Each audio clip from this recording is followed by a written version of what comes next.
কুরাইশদের প্রধান সেনাপতি খালিদ ইবনে ওয়ালিদ, কুরাইশদের প্রতিভাবান নেতা আমর ইবনুল আস এবং কাবার চাবির রক্ষক উসমান ইবনে তালহা তিনজনই যাত্রা শুরু করেছিলেন ভিন্ন ভিন্ন স্থান থেকে, কিন্তু তাদের পথ এসে মিলল হাদ্দাহ নামের এক স্থানে। তাদের সবার মধ্যে একটি বিষয় ছিল কমন, ইসলামের প্রতি তাদের ঘৃণা। খালিদ ইবনে ওয়ালিদের কথা মনে করুন। উহুদের যুদ্ধে যেখানে হামজা ও মুসাব ইবনে উমাইর শহীদ হন, মুসলিম বাহিনীর পরাজয়ের জন্য মূলত তিনিই দায়ী ছিলেন। তিনি মুশরিকদের বাহিনী পরিচালনা করেছিলেন মুসলমানদের বিরুদ্ধে। আমর ইবনুল আসের কথা মনে আছে, যখন সাহাবীরা আবিসিনিয়ায় হিজরত করেছিলেন তখন পেছনে ধাওয়া করেছিলেন তিনি, এবং তাদের ফিরিয়ে আনতে সম্ভাব্য সব চেষ্টাই তিনি করেছিলেন। তিনি তার রাজনৈতিক প্রজ্ঞা ব্যবহার করতেন মুসলমানদের বিরুদ্ধে। তিনি বলতেন, সব কুরাইশ যদি মুসলিম হয়ে যায় তবু মনে হয় না আমি কখনো মুসলিম হব। আর উসমান ইবনে তালহার কথা বলতে গেলে উহুদের যুদ্ধে তিনি হারিয়েছিলেন তার বাবা, চাচা এবং 4 ভাইকে, এক এক করে সবাইকে। তারা লড়াই করছিল কুরাইশদের পক্ষ হয়ে। এরপর এখন অনেক দীর্ঘ সময় পেরিয়ে গেছে। তাদের চিন্তা ও অনুভূতিতে আমূল পরিবর্তন এসে গিয়েছিল, আর তাদের চরিত্রও পরিপক্ক হয়ে উঠেছিল।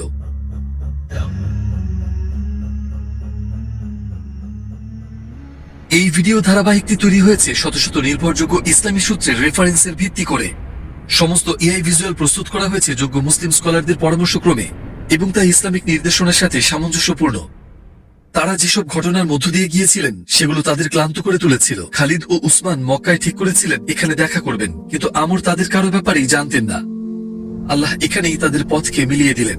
তাহলে তাদের এই যাত্রার উদ্দেশ্য কি ছিল? আমর জিজ্ঞেস করলেন, আপনি কোথায় যাচ্ছেন হে খালিদ? হে আমর, সঠিক পথ এখন একেবারে পরিষ্কার হয়ে গেছে। আমার আর কোনো সন্দেহ নেই যে মুহাম্মদ একজন নবী। আমার মতে আর সময় নষ্ট করার কোনো অর্থ নেই। আমি মদিনায় যাচ্ছি মুসলিম হওয়ার জন্য। আমর স্বস্তির নিঃশ্বাস ফেললেন, কারণ তার উদ্দেশ্যও ছিল ঠিক একই। তিনি বললেন, আল্লাহর কসম, আমি এই পথে চলেছি ঠিক একই উদ্দেশ্যে। উনি রওনা হয়েছিলেন নবীজি সাল্লাল্লাহু আলাইহি ওয়াসাল্লামের সাথে দেখা করতে। পেছনে ফেলে এসেছিলেন তাদের সব খারাপ উদ্দেশ্য, এবং অতীতের কাজের জন্য গভীর অনুতাপ ও লজ্জা অনুভব করছিলেন। নবীজি সাল্লাল্লাহু আলাইহি ওয়াসাল্লাম দূর থেকে তাদের দেখে হাসলেন এবং আশপাশের লোকদের বললেন, মক্কা তোমাদের কাছে তার সবচেয়ে মূল্যবান মানুষদের পাঠিয়েছে। তারা দ্রুত প্রবেশ করলেন রাসূলুল্লাহ সাল্লাল্লাহু আলাইহি ওয়াসাল্লামের দরবারে। একবার ভাবুন তো, এর আগে পর্যন্ত তারা মুসলমানদের ভীষণ ক্ষতি করেছিল, তবুও আল্লাহর রাসূল সাল্লাল্লাহু আলাইহি ওয়াসাল্লাম তাদের জিজ্ঞাসাবাদ করলেন না, এমনকি অতীতের কথা স্মরণও করিয়ে দিলেন না। এটাই ছিল তার মহান চরিত্র। যদি তার সামনে থাকা ব্যক্তি অনুতপ্ত হতো, তিনি কখনোই তাদের ভুলগুলো তাদের মুখে ছুড়ে দিতেন না। তিনি শুধু চাইতেন তারা যেন তাদের চিরন্তন জীবন রক্ষা করে। প্রথমে খালিদ তার হাত বাড়িয়ে বললেন, আমি সাক্ষ্য দিচ্ছি যে আল্লাহ ছাড়া কোনো উপাস্য নেই এবং আপনি আল্লাহর রাসূল। তিনি লজ্জিত ছিলেন। হে আল্লাহর রাসূল, আমি আপনার বিরুদ্ধে যুদ্ধে লড়েছি, আপনি তা জানেন। আমি আপনার কাছে অনুরোধ করছি এ ব্যাপারে আল্লাহর কাছে আমার জন্য ক্ষমা প্রার্থনা করুন। নবীজির কথাগুলো খালিদের অন্তরে স্বস্তি এনে দিল। আসলে তার কোন কথাই বা স্বস্তি দিত না। তিনি বললেন, হে খালিদ, ইসলাম তার পূর্বের সব গুনাহ মুছে দেয়। তারপর তিনি তার হাত উঠিয়ে এই দোয়া করলেন, হে আল্লাহ, খালিদকে ক্ষমা করে দিন তার সব প্রচেষ্টার জন্য যা সে করেছিল আপনার বান্দাদেরকে আপনার পথ থেকে ফিরিয়ে দিতে। খালিদের মনে হলো তার কাঁধ থেকে এক বিশাল বোঝা নেমে গেল। সেই মুহূর্ত থেকে তিনি ব্যবহার করবেন তার শক্তি ও সামরিক প্রতিভা ইসলামের গৌরব ও বিস্তারের জন্য। এই পথে তার বীরত্বের কারণে নবীজি সাল্লাল্লাহু আলাইহি ওয়াসাল্লাম তাকে ডাকতেন সাইফুল্লাহ নামে, অর্থাৎ আল্লাহর তরবারি। এরপর আমর ইবনুল আস হাত বাড়িয়ে খালিদের মতোই একই অনুরোধ করলেন।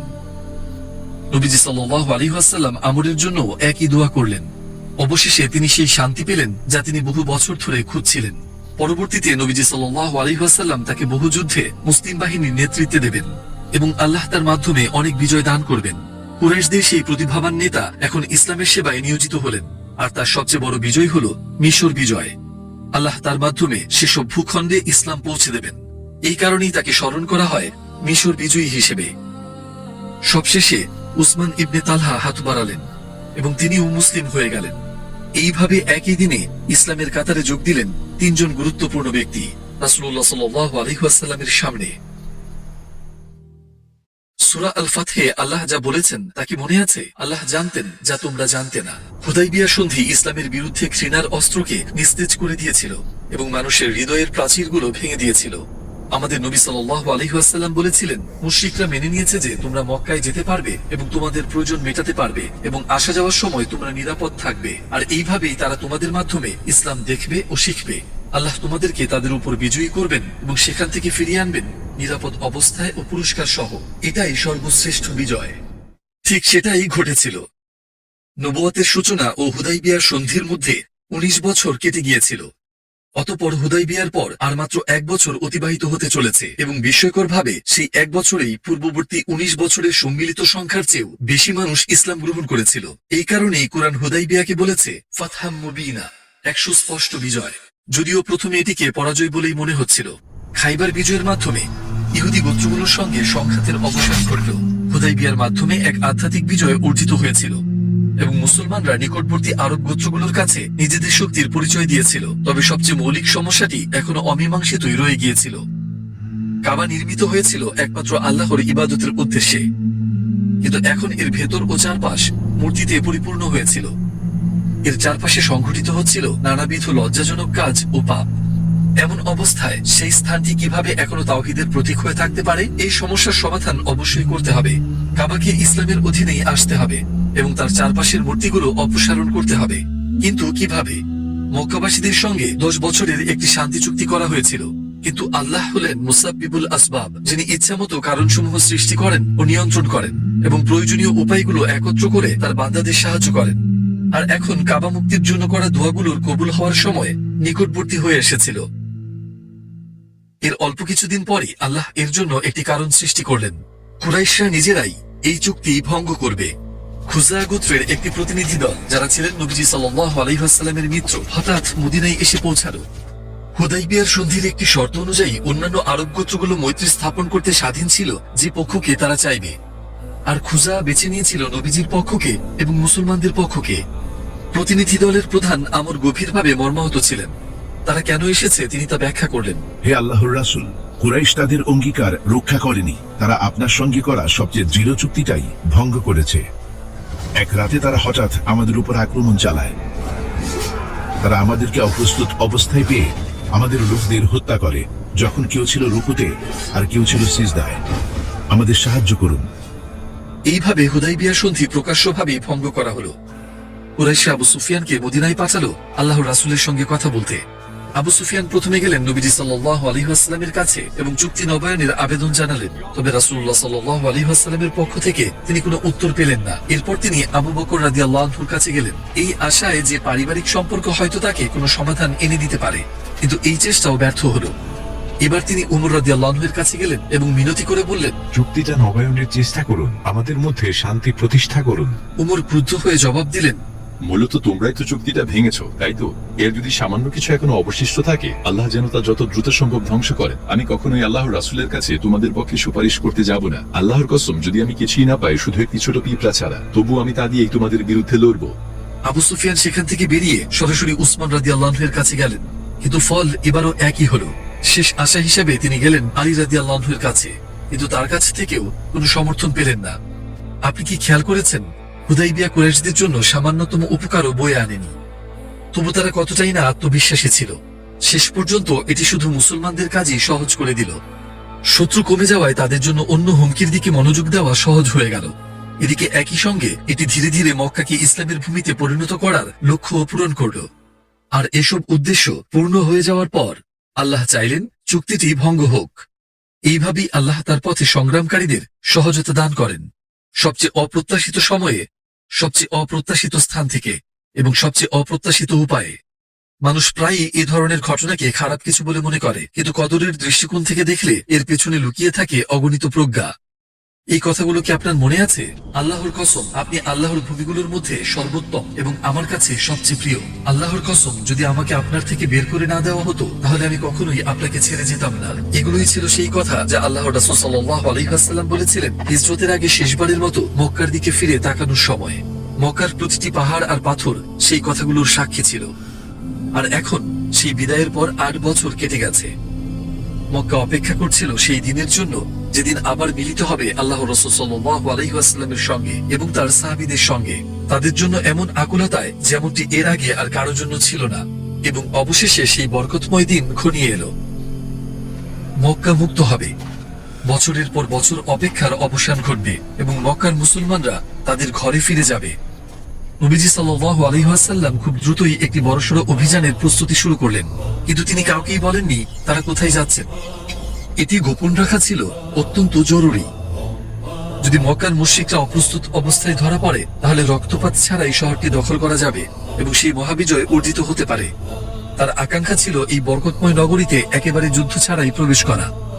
এই কারণেই তিনি সব প্রস্তুতি অত্যন্ত সতর্কতার সঙ্গে সম্পন্ন করলেন এবং সম্পূর্ণ গোপনীয়তার সাথে। সব প্রস্তুতি সম্পন্ন হলে 10,000 যোদ্ধার এক বিশাল বাহিনী আল্লাহর রাসূলের সামনে দাঁড়িয়েছিল, তার নির্দেশের অপেক্ষায়। এটি ছিল সেই দিন পর্যন্ত মুসলমানদের সমবেত হওয়া সবচেয়ে বড় বাহিনী। তারা এখন অগ্রযাত্রার জন্য প্রস্তুত ছিল। সবচেয়ে আন্তরিক দোয়াগুলো ছিল তাদের জিহ্বায় এবং তাদের অন্তরে। সেই মানুষের মুখোমুখি হওয়ার সময় এসে গিয়েছিল যারা 21 বছর ধরে তাদের নির্যাতন করেছে এবং তাদের ঘরবাড়ি ও সম্পদ কেড়ে নিয়েছে। তারাই ছিল তারা যারা আল্লাহ রাসূল সাল্লাল্লাহু আলাইহি ওয়াসাল্লামের সঙ্গে এত বছর ধরে নানাভাবে নিষ্ঠুর আচরণ করেছিল। তাহলে সেদিন তারা কি করবে? আরো গুরুত্বপূর্ণ হলো আল্লাহর রাসূল তাদের সঙ্গে প্রতিদানে কেমন আচরণ করবেন। এমন বহু আবেগঘন দৃশ্য যা আমাদের ভালোবাসা ও শ্রদ্ধা আরো বাড়িয়ে দেবে নবীজি সাল্লাল্লাহু আলাইহি ওয়াসাল্লামের প্রতি আমাদের জন্য অপেক্ষা করছে এই পর্বের ঠিক পরের অংশে। তখন ছিল রমজান মাস এবং রাসূলুল্লাহ এই দোয়াটি করছিলেন, হে আল্লাহ, কুরাইশের গুপ্তচর ও অনুসন্ধানীদের আটকে রাখুন যতক্ষণ না আমরা হঠাৎ করেই তাদের ভূখণ্ডে উপস্থিত হই। যাত্রা শুরুর পর থেকেই তিনি গন্তব্যস্থল গোপন রেখেছিলেন। তার উদ্দেশ্য ছিল মক্কাকে আকস্মিকভাবে ঘিরে ফেলা। তিনি যুদ্ধ ছাড়াই বিজয় চেয়েছিলেন, কিন্তু গোপনীয়তা রক্ষার সব প্রচেষ্টা সত্ত্বেও খবর বহনকারী একজন ইতিমধ্যে রওনা হয়ে গিয়েছিল। মুজাইনাহ গোত্রের এক নারী মক্কার পথে ছিল। ঠিক যখনই মনে হচ্ছিল রাসূলুল্লাহর সমস্ত পরিকল্পনা নষ্ট হয়ে যাবে, ওহীর মাধ্যমে তাকে এই বিষয়ে জানানো হলো। তিনি সঙ্গে সঙ্গে আলী, জুবাইর ইবনুল আওয়াম এবং মিকদাদ ইবনুল আসওয়াদকে ডেকে নির্দেশ দিলেন, দ্রুত যাও, যতক্ষণ না তোমরা খাক বাগানে পৌঁছে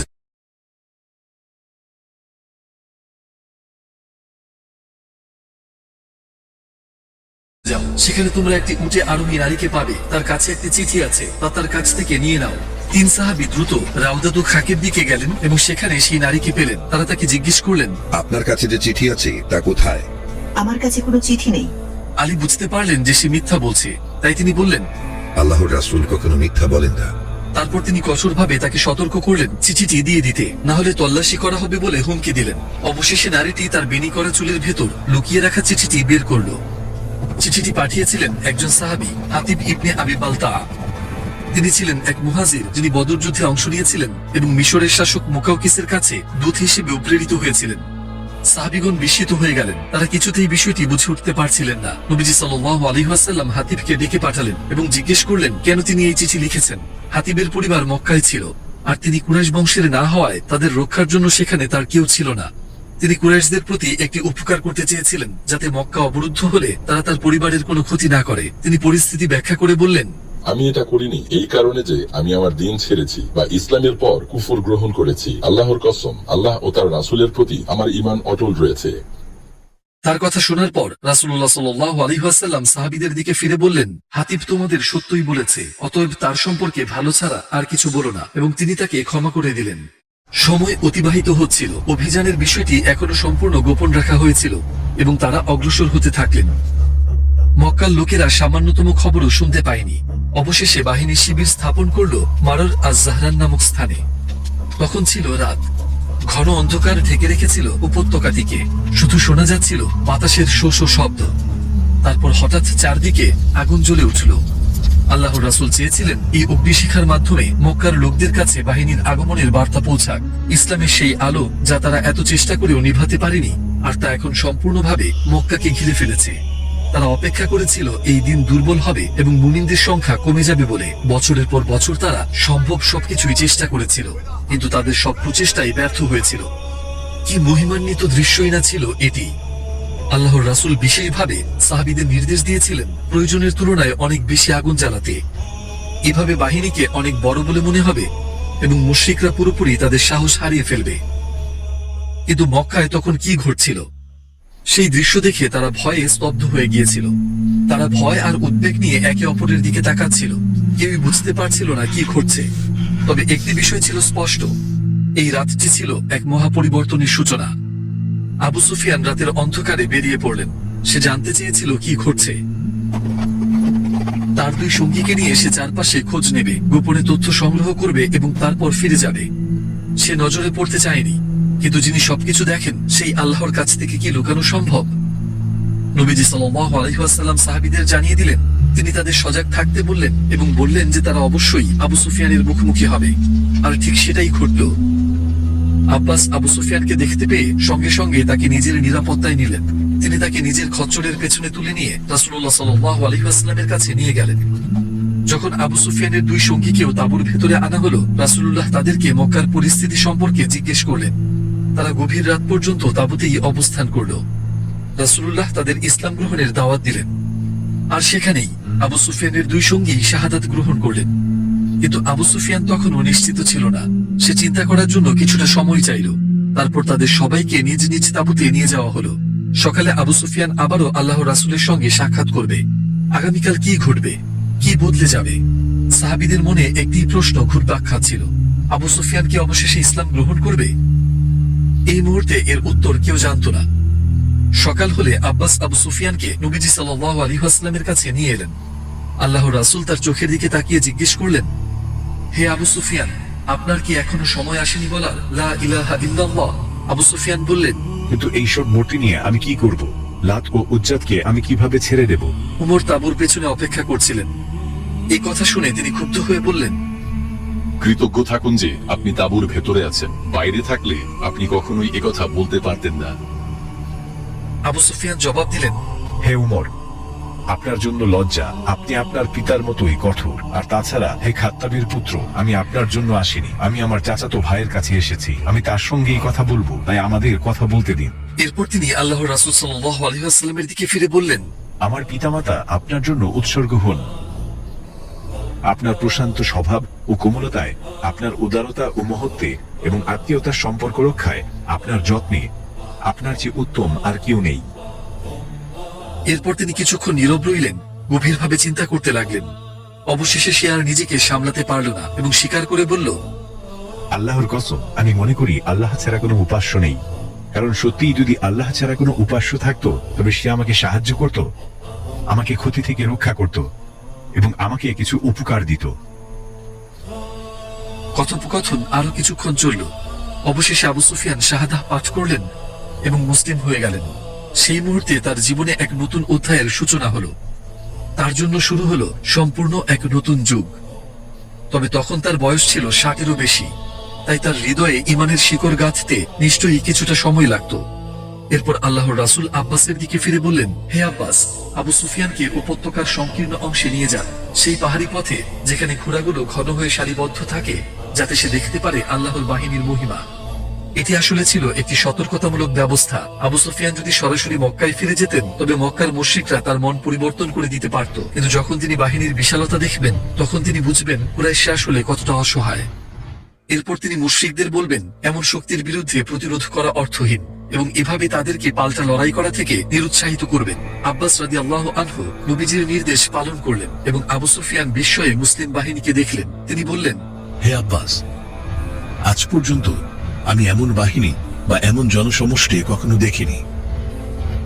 এরপর তিনি দ্রুত রওনা হলেন মুশরিকদের সতর্ক করতে। তিনি চিৎকার করে বললেন, হে কুরাইশ সম্প্রদায়, মুহাম্মদ এসে গেছেন। তিনি এমন এক বিশাল বাহিনী নিয়ে তোমাদের দরজায় এসে পৌঁছেছেন, যার বিরুদ্ধে তোমরা দাঁড়াতে পারবে না।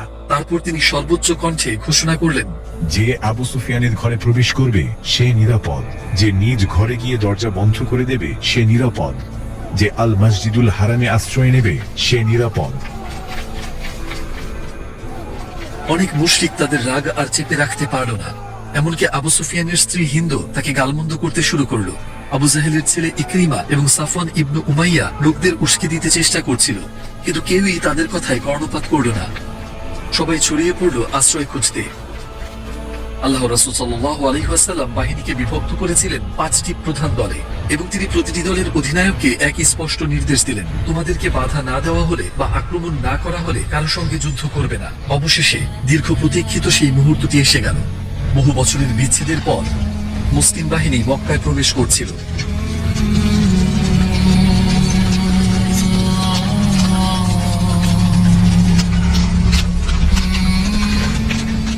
রাসূল ছিলেন তার উট কাসওয়ার পিঠে, আর তার মাথা ছিল গভীর বিনয়ে অবনত। তিনি তার বরকতময় মাথা এতটাই নিচু করেছিলেন যে তার কপাল প্রায় তার উটের পিঠে স্পর্শ করছিল। তিনি জানতেন এই বিজয় আল্লাহর পক্ষ থেকে এসেছে এবং তিনি তা সবার সামনে ঘোষণা করছিলেন। তার জীবনের প্রতিটি মুহূর্তের মতো এই মুহূর্তেও তিনি সবচেয়ে সুন্দর আদর্শ স্থাপন করলেন। তিনি মক্কায় প্রবেশ করছিলেন মহিমা ও মর্যাদার সঙ্গে। একদিকে তিনি আল্লাহর শুকরিয়া ও প্রশংসা করছিলেন, আর অন্যদিকে তিনি সূরা আল ফাতহা পাঠ করছিলেন, যে সূরা এই বিজয়ের সুসংবাদ দিয়েছিল। মুখগুলোতে ছিল হাসি আর অন্তরগুলো খুঁজে পাচ্ছিল প্রশান্তি। মক্কা অবশেষে ইসলামের ভূমিতে পরিণত হচ্ছিল। অপেক্ষার অবসান ঘটেছিল। মুসলমানরা যে অন্যায়, অপমান ও নির্যাতন সহ্য করেছিল তা এখন পেছনে পড়ে গেছে। এবার বিজয়ী পক্ষ ছিল মুসলমানরা। রাসূলুল্লাহ চলছিলেন মক্কার রাস্তাগুলো দিয়ে। প্রতিটি রাস্তা, প্রতিটি মোড় ছিল স্মৃতিতে ভরা। কোনো এক স্থানে তার মনে পড়ল মানুষগুলোর বিদ্রুপ ভরা দৃষ্টির কথা। আরেক স্থানে যেন তাদের অপমান আর কষ্টদায়ক কথাগুলো এখনো তার কানে প্রতিধ্বনিত হচ্ছিল। কেউ কেউ তো তার মুখের উপরই ভয়ঙ্কর সব নাম চাপিয়ে দিয়েছিল, মিথ্যাবাদী, পাগল, জাদুকর, মাআযাল্লাহ। তারা তার পিঠের উপর উটের নাড়ি ভুড়ি ঠেলে দিয়েছিল। তিনি 3 বছরের বয়কট আর অনাহার সহ্য করেছিলেন। বছরের পর বছর তিনি একই মানুষদের ইসলামের দাওয়াত দিয়ে গেছেন, যারা তাকে বারবার প্রত্যাখ্যান করেছিল। প্রতিটি রাস্তা ছিল স্মৃতিতে ভরা। তারা তাকে তার নিজের শহর ছেড়ে যেতে বাধ্য করেছিল।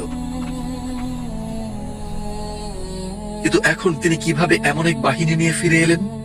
তিনি কিভাবে এত মানুষের হৃদয় জয় করে নিলেন? তিনি এগিয়ে চললেন, আরো এগিয়ে, আর তারপর সেটি সামনে এসে গেল। কাবা তাদের সামনে দাঁড়িয়েছিল সমস্ত মহিমা নিয়ে। নবীজি সাল্লাল্লাহু আলাইহি ওয়াসাল্লাম তাকবীর পাঠ করছিলেন, আর একসঙ্গে সব মুসলমান উচ্চস্বরে বলে উঠলেন, আল্লাহু আকবার, আল্লাহু আকবার, যাতে মক্কা প্রকম্পিত হয়ে উঠল। মক্কায় ইসলাম প্রথম প্রকাশ্যে ঘোষণা হওয়ার সেই দিনের কথা কি মনে আছে? দারুল আরকামে 40 জন মুসলমানের তাকবীরগুলো ছিল যেন একটি বীজ, আর সেই বীজ অঙ্কুরিত হয়ে বেড়ে উঠেছিল। আর এখন সেটি প্রতিধ্বনিত হচ্ছিল 10,000 মানুষের তাকবীর হয়ে।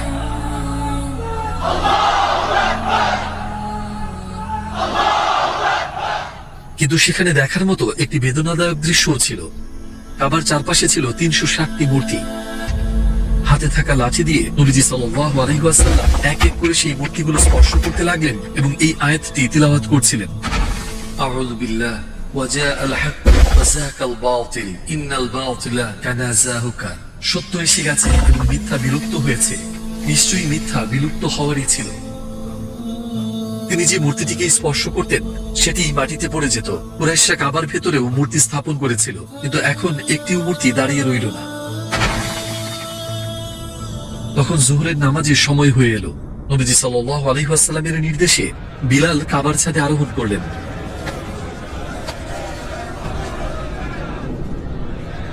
এবং আজান দিতে শুরু করলেন।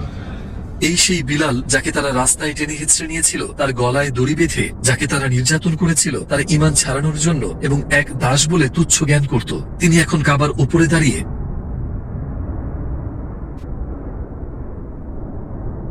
আল্লাহু আকবার, আল্লাহু আকবার, আল্লাহু আকবার,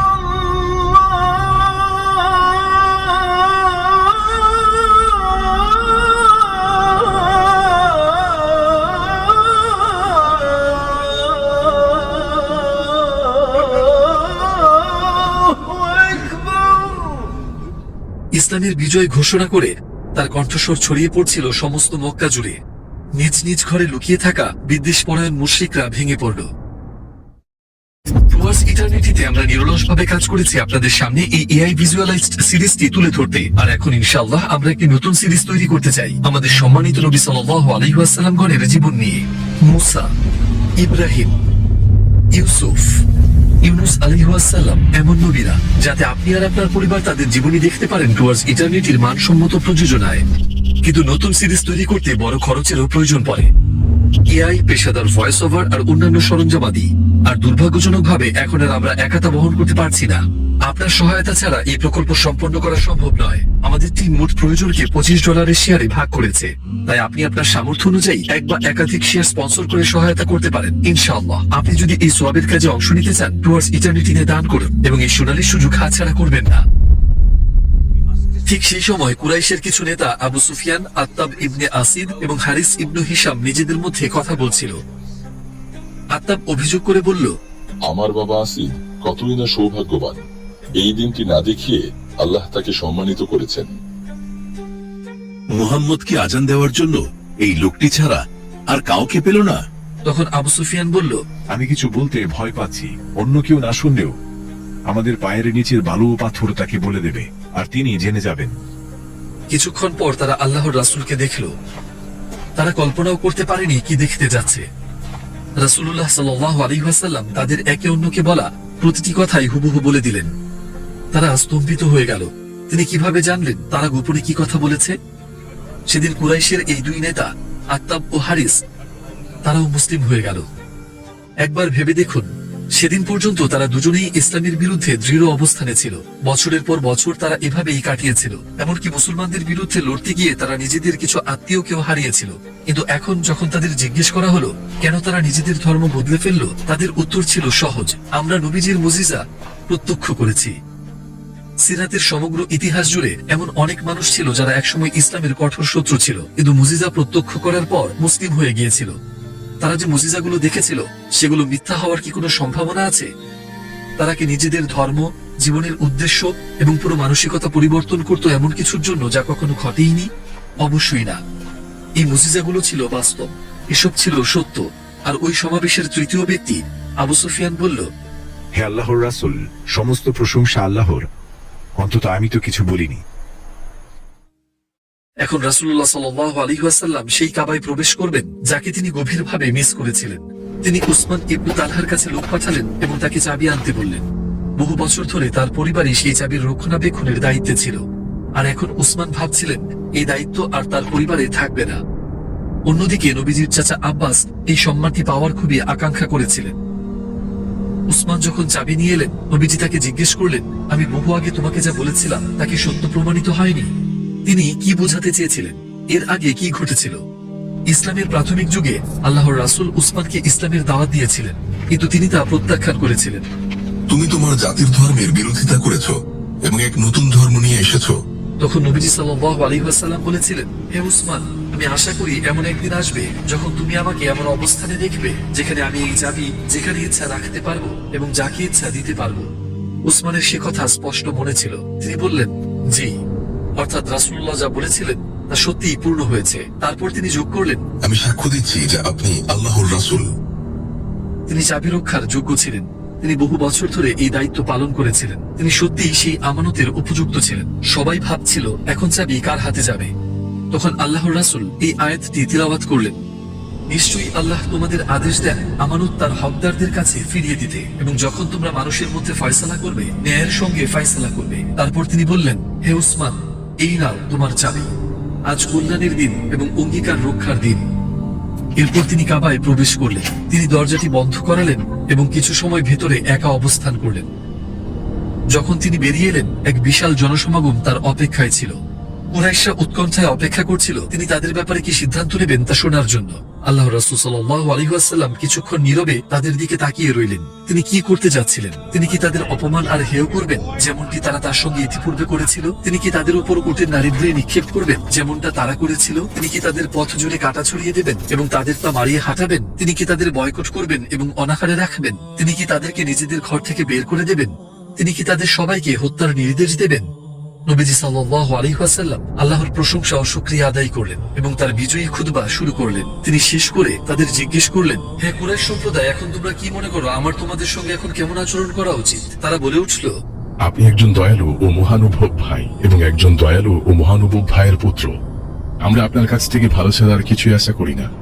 রাসূলুল্লাহ সাল্লাল্লাহু আলাইহি ওয়াসাল্লাম, যিনি সমগ্র জগতের জন্য রহমত স্বরূপ প্রেরিত হয়েছিলেন, বললেন, তোমাদের সঙ্গে আমার অবস্থা ইউসুফ ও তার ভাইদের ঘটনার মতো। যেমনটা ইউসুফ তার ভাইদের বলেছিলেন, আমিও তোমাদের বলছি, আজ তোমাদের উপর আমার আর কোনো আক্রোশ নেই। আল্লাহ তোমাদের ক্ষমা করুন, তিনি দয়াশীলদের মধ্যে সর্বাধিক দয়ালু। যাও, তোমরা সবাই মুক্ত।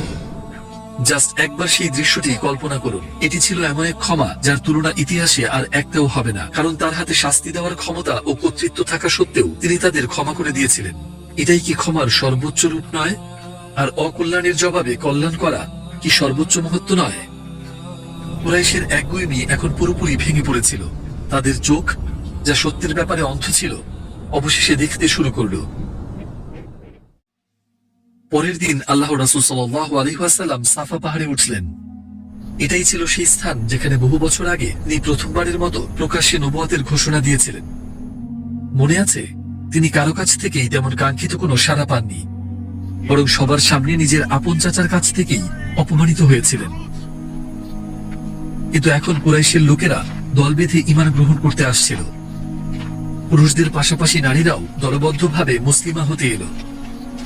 আর তাদের মধ্যে হিন্দু ছিলেন, আবু সুফিয়ানের স্ত্রী। ধরা পড়ার ভয়ে তিনি মুখ ঢেকে নারীদের দলে মিশে গিয়েছিলেন। তার অন্তর ভরেছিল গভীর অনুতাপে। অতীতে তিনি নবীজির এবং মুসলমানদের প্রতি যা যা করেছিলেন তার জন্য।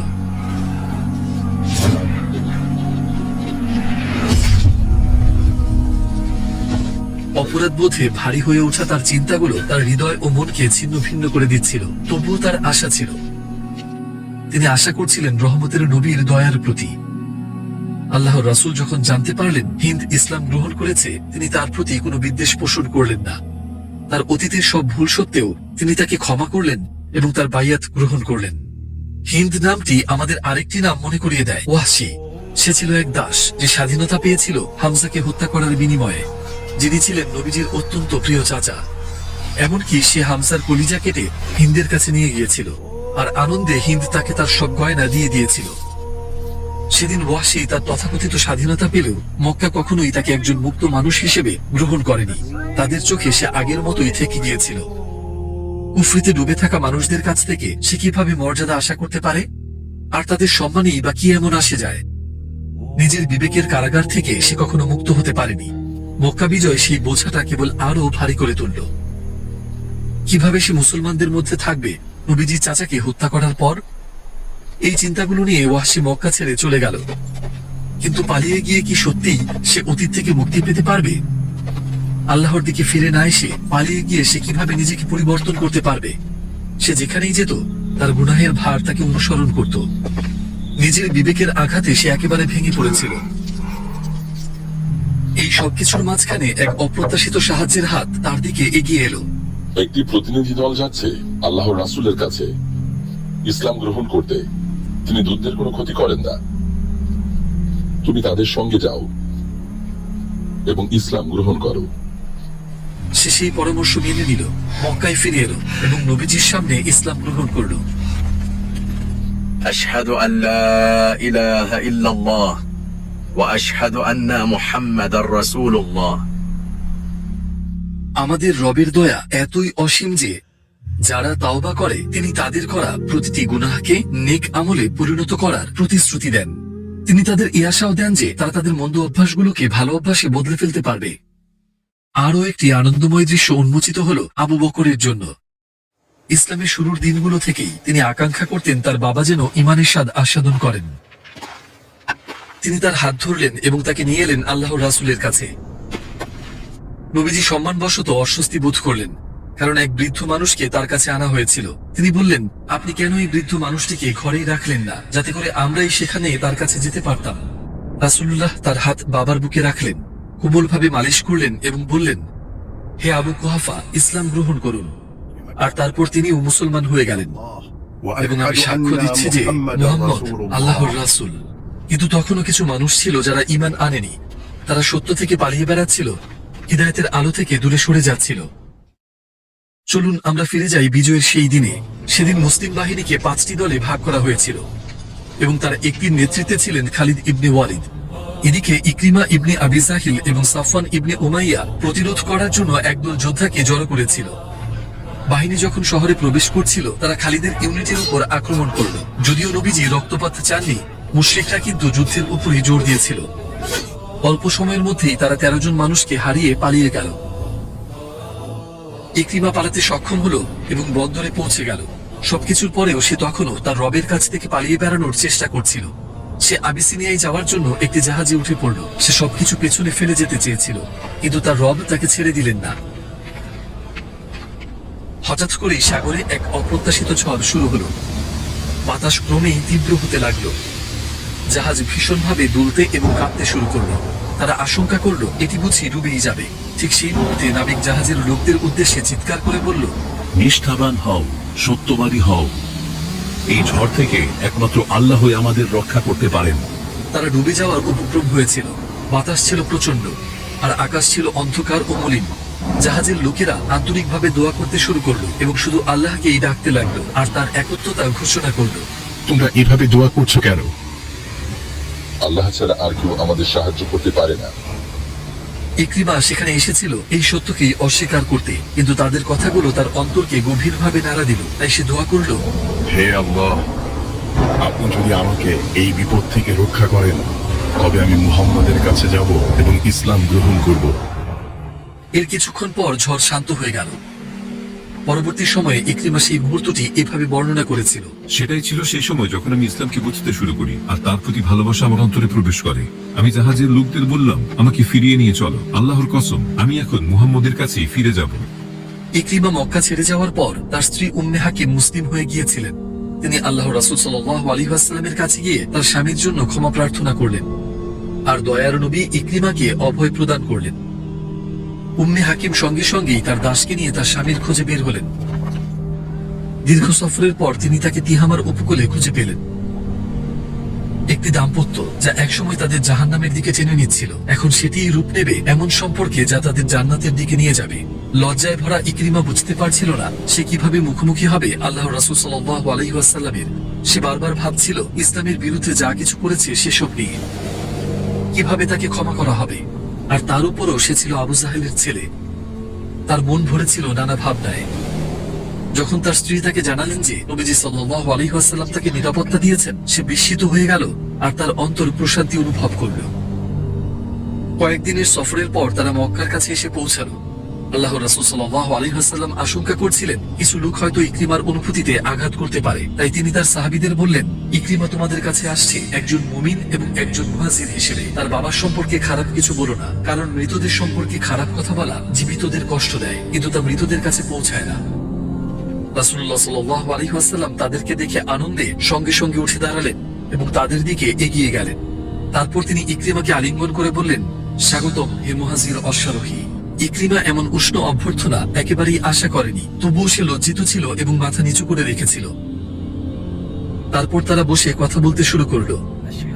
অবশেষে ইকরিমা শাহাদা পাঠ করলো এবং মুসলমান হয়ে গেল। আশহাদু আন্না মুহাম্মাদার রাসূলুল্লাহ। তার অতীত জীবন গুনাহে পরিপূর্ণ ছিল এবং সে শিরকের অন্ধকারে ডুবেছিল। সে চেয়েছিল অবশেষে তার অন্তর প্রশান্তি খুঁজে পাক। তিনি বললেন, হে আল্লাহর রাসূল, আমি আপনার কাছে আমার মাগফিরাতের জন্য দোয়া চাই। আমি আপনার প্রতি যে শত্রুতা দেখিয়েছি, আপনার বিরুদ্ধে নেওয়া প্রতিটি পদক্ষেপের জন্য, আমি যেসব অবস্থানে আপনার বিরোধিতা করেছি এবং আপনার সামনে বা আড়ালে যে প্রতিটি কথা বলেছি তার জন্য। আল্লাহর রাসূল হাত তুললেন এবং আল্লাহর কাছে তার ক্ষমা প্রার্থনা করলেন। ইকরিমার আত্মার উপরের ভারী বোঝা অবশেষে নেমে গেল। তারপর তিনি নবীজির কাছে এই অঙ্গীকার করলেন, হে আল্লাহর রাসূল, আল্লাহর কসম আমি দ্বিগুণ সম্পদ ব্যয় করব আল্লাহর পথে যতটা আমি মানুষকে তার পথ থেকে ফিরিয়ে দিতে ব্যয় করেছিলাম। আর আমি দ্বিগুণ যুদ্ধ করব আল্লাহর পথে যতটুকু আমি লড়েছিলাম মানুষকে তার পথ থেকে ফিরিয়ে দিতে। এভাবেই আল্লাহর রাসূলের আরেকটি স্বপ্ন পূর্ণ হলো। নবীজি একটি স্বপ্ন দেখেছিলেন যার অর্থ তিনি বুঝতে পারেননি। তিনি নিজেকে জান্নাতে দেখলেন আর সেখানে একটি সুন্দর বৃক্ষ ছিল যা তাকে মুগ্ধ করেছিল। তিনি জিজ্ঞেস করলেন, এটি কার? উত্তরটি ছিল সম্পূর্ণ অপ্রত্যাশিত, এটি আবু জাহেলের। তিনি মনে মনে বললেন, আল্লাহর কসম সে কখনোই জান্নাতে প্রবেশ করবে না। কিন্তু আমাদের মতো এমন অর্থহীন স্বপ্ন নবীগণ দেখেন না। আর সেদিন এই স্বপ্নের অর্থ স্পষ্ট হয়ে গেল। সেই বৃক্ষটি ছিল আবু জাহেলের ছেলে ইকরিমা। আল্লাহ রাসূল সাল্লাল্লাহু আলাইহি ওয়াসাল্লাম নিরাপত্তা দিয়েছিলেন কুরাইশের বিশিষ্ট ব্যক্তিদেরও, যেমন সাফওয়ান ইবনু উমাইয়া ও সুহাইল ইবনু আমরকে। আর তারাও মুসলিম হয়েছিলেন এবং জীবনের অবশিষ্ট সময় ব্যয় করেছিলেন ইসলামের পথে। আল্লাহ তাদের সবার প্রতি সন্তুষ্ট থাকুন। শহরে ছিল অপরিসীম আনন্দ। মক্কার মানুষ ঈমানের মাধুর্য অনুভব করছিল, যে জিনিসটি তারা সারা জীবন খুঁজেছে কিন্তু এর আগে তা কখনো খুঁজে পায়নি। এই আধ্যাত্মিক পরিবেশে এক বেদুইন আল্লাহর রাসূলের কাছে এলো। উত্তেজনায় সে কাঁপছিল। রাসূলুল্লাহ তার অবস্থা লক্ষ্য করলেন এবং তাকে বললেন, শান্ত হও, আমি কোনো রাজা নই। আমি তো শুধু এমন এক নারীর সন্তান যিনি শুকনো গোশত খেতেন। সেই দিনটি ছিল বিনয়, মমতা ও বিশ্বস্ততার উদাহরণে ভরপুর। একজন মানুষ বিনয়ী হতে পারে, কিন্তু বিজয়ের শিখরে দাঁড়িয়ে বিনয় দেখানো তা এক ভিন্ন বিষয়। একজন মানুষ দয়ালু ও ক্ষমাশীল হতে পারে, কিন্তু ক্ষমতার চূড়ায় থেকেও এই গুণগুলো দেখানো তা একেবারেই ভিন্ন মাত্রার। মক্কা এবং সমগ্র বিশ্বের জন্য একেবারে নতুন এক যুগের সূচনা হয়েছিল। আল্লাহ তার আলো পূর্ণ করছিলেন। তবে মদিনার মুসলমানরা উদ্বিগ্ন হয়ে উঠতে লাগলেন। তারা একে অন্যকে জিজ্ঞেস করছিলেন, আল্লাহ তার রাসূলকে তার নিজ জন্মভূমির বিজয় দান করেছেন, এখন কি নবীজি ও তার সাহাবীগণ মক্কাতেই থেকে যাবেন নাকি আমাদের সঙ্গে ফিরে যাবেন? তারা এই বিষয়ে গভীরভাবে কৌতূহলী ছিলেন, কিন্তু তখনও এর উত্তর তাদের জানা ছিল না। আল্লাহর রাসূল তাদের উদ্বেগ বুঝতে পারলেন এবং আনসারদের জিজ্ঞেস করলেন তারা কি নিয়ে কথা বলছে। তারা বললেন, তেমন কিছু না হে আল্লাহর রাসূল। কিন্তু তিনি কয়েকবার একই প্রশ্ন পুনরাবৃত্তি করার পর খেয়াল করলেন যে তারা স্পষ্ট উত্তর এড়িয়ে যাচ্ছে। তখন তিনি বুঝলেন তাদের মনে কি চলছে। তখন তিনি তাদের বললেন, আমি তোমাদের সঙ্গেই বাঁচবো এবং তোমাদের সঙ্গেই মারা যাব। আবারও এই কথাগুলো তাদের সঙ্গে তার গভীর বন্ধন প্রকাশ করল। চোখে কান্না নিয়ে আনসাররা তার চারপাশে জড়ো হয়ে বললেন, আল্লাহর কসম, আমরা এই কথাগুলো বলেছিলাম শুধু আল্লাহ ও তার রাসূলকে ভালোবাসার কারণে, এর বাইরে আর কোনো কারণ নেই। মক্কা বিজয় সবকিছু একেবারে সম্পূর্ণ বদলে দিয়েছিল। কষ্টের দিনগুলো শেষ হয়ে গিয়েছিল আর সংগ্রাম সহজতায় রূপ নিয়েছিল। এটি ছিল এই ইঙ্গিত যে একটি যুগের সমাপ্তি ঘনিয়ে এসেছে। সবকিছু ঠিক যেমনটি হওয়ার কথা ছিল তেমনই স্থির হয়ে গিয়েছিল। কিন্তু নবীজি সাল্লাল্লাহু আলাইহি ওয়াসাল্লামের চোখে গভীর প্রশান্তির পাশাপাশি ছিল এক নীরব প্রতীক্ষা। এখন তার সবচেয়ে বড় আকাঙ্ক্ষা ছিল অবশেষে তার সর্বাধিক প্রিয় রবের সঙ্গে সাক্ষাৎ করা। এই পৃথিবীতে যেখানে তিনি বছরের পর বছর আল্লাহর বার্তা ছড়িয়ে দিতে নিজ হৃদয় ও প্রাণ উৎসর্গ করেছিলেন, সেখানে তিনি অচিরেই তার উম্মাহের সঙ্গে শেষবারের মতো কথা বলবেন। আর এবার শুধু অল্প কয়েকজন নয়, বরং 1 লক্ষেরও বেশি মুমিন সেই মুহূর্তের সাক্ষী থাকবেন। তাহলে বিজয়ের পর পৃথিবীতে কি পরিবর্তন এলো? আরব উপদ্বীপে কেমন রাজনৈতিক ব্যবস্থা প্রতিষ্ঠিত হলো?